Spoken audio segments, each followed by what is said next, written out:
আবু সাইদ মুগ্ধ কিভাবে গুলির পর গুলি দেখে দাঁড়িয়ে থেকে হাতটা চারিদিকে চুমে দিয়ে ঘুরে পড়েছিল। সাইদ মুগ্ধ যদি বেঁচে থাকতো আজকের বিপ্লবের প্রথম বার্ষিকী দেখে সে আজকে আনন্দ উদযাপন করত। 5ই আগস্টের সূর্য উদয় হয়েছে বাংলাদেশে একটা আনন্দ উজ্জ্বল একটা চমৎকার পরিবেশে, কিন্তু আবু সাইদ মুগ্ধরা নেই যে আজকে ঐতিহাসিক 5ই আগস্ট 2025 আমরা বিপ্লবের প্রথম বার্ষিকী পালন করছি। কিন্তু গত বছর অর্থাৎ 2024-এর এই 5ই আগস্টের সকাল যখন আমাদের মনে পড়ছিল রাজধানী ঢাকার সারা বাংলাদেশ কোটি কোটি মানুষের উত্তাল আন্দোলনে অগ্নিগর্ভ হয়ে উঠেছিল। আমার মনে আছে আমি ডক্টর আব্দুল্লাহ মোহাম্মদ তাহের সহ অনেক জামাতের নেতৃবৃন্দ সেই দিন আমরা ঢাকার কেন্দ্রীয় কারাগারে আটক ছিলাম।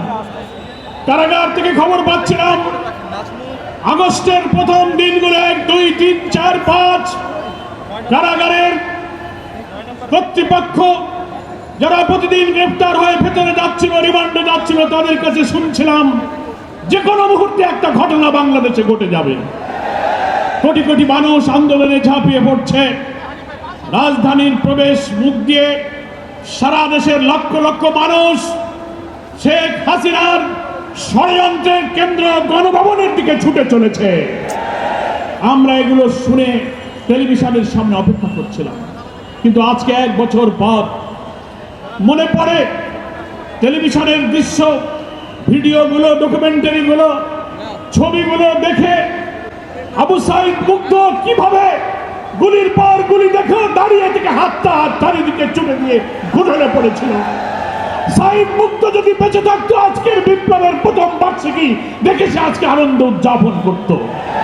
5ই আগস্টের সূর্য উদয় হয়েছে বাংলাদেশে একটা আনন্দ উজ্জ্বল একটা চমৎকার পরিবেশে, কিন্তু আবু সাইদ মুগ্ধরা নেই।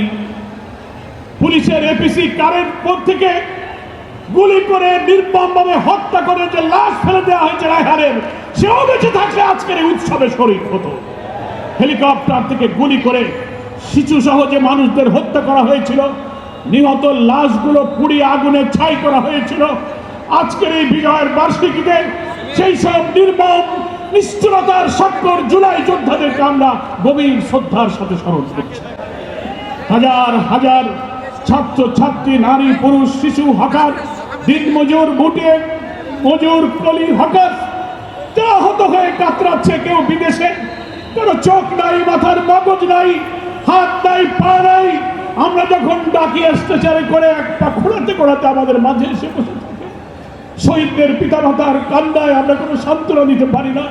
আজকের বিজয়ের দিনে আমরা সেই সব শোকাহত, আত্মত্যাগী, গর্বিত শহীদ এবং আহতদের এবং তার পরিবারদেরকে আমরা গভীর শ্রদ্ধার সাথে স্মরণ করছি। মহান আল্লাহ তাআলা এই শহীদদেরকে সত্যি শাহাদাতের মর্যাদা দিয়ে জান্নাতুল ফেরদৌস নসিব করুন। যারা আহত হয়েছেন আমরা আল্লাহর কাছে বলবো, আল্লাহ তুমি আর আমাদের জীবনগুলো নিও না, এদেরকে বাঁচিয়ে রাখো। নতুন বাংলাদেশের স্বপ্ন এদেরকে বাস্তবে দেখে যাওয়ার তৌফিক দাও। এরা যেন বেঁচে থাকে, এরা যেন সুস্থ হয়, সক্ষম হয়।